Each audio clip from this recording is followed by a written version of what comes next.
sibira muka jireenya kennu sanarraa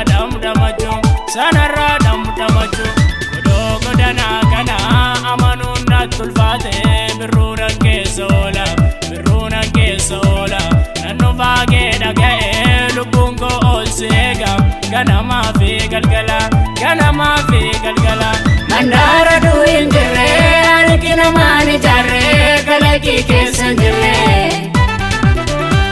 fedhiin koo maada balee si'oon iddootti gala yaadni kochirra riire. Mandara du'in jirre argina maani jarre kalaqii keessa jirre fedhiin koo maada balee si'oon iddootti gala yaadni kochirra riire.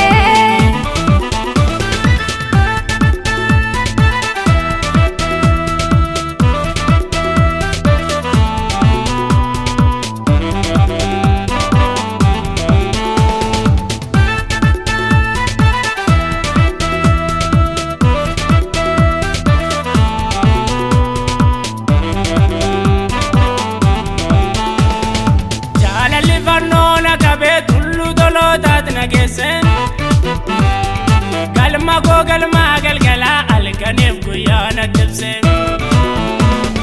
karri dallaa Yerusaalem surraa dhiiga kee marfame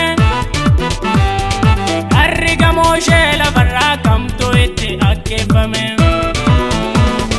doonii amantii koo Yesuus ergan si keessaa tolgalee amma abdiin koo dabale natti mul'atu kan dachee gaara gaarotaarra darbee karoon koo fageesse laale doonii amantii koo Yesuus ergan si keessaa tolgalee amma abdiin koo dabale natti mul'atu kan dachee gaara gaarotaarra darbee karoon koo fageesse laale. Mandara du'in jirre argina maani jarre kalaqii keessa jirre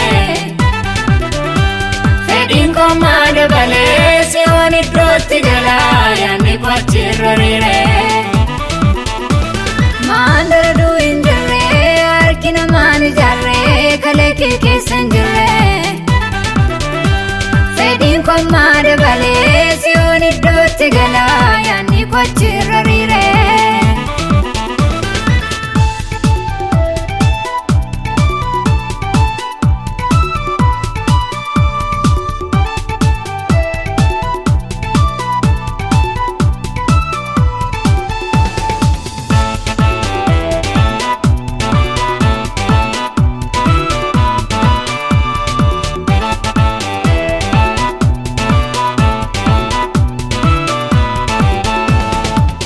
Sadulloma gurre konna ga'u ol gubbaa waaqaati qaban bakka ta'u wanta aduu jala garaan konna ra'u ergan tarkaanfadhee jireenya caalutti baay'ina saadhumaan eeggadha sirriitti maranaataa jechaan adeema dhugaatti.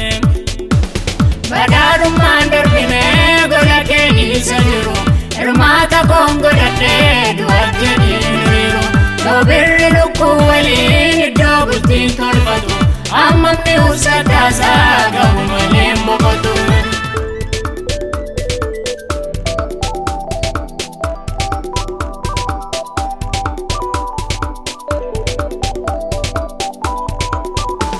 Qalbii koo naatee na booji'ateera manni inni waaqarraa natti mul'ateera.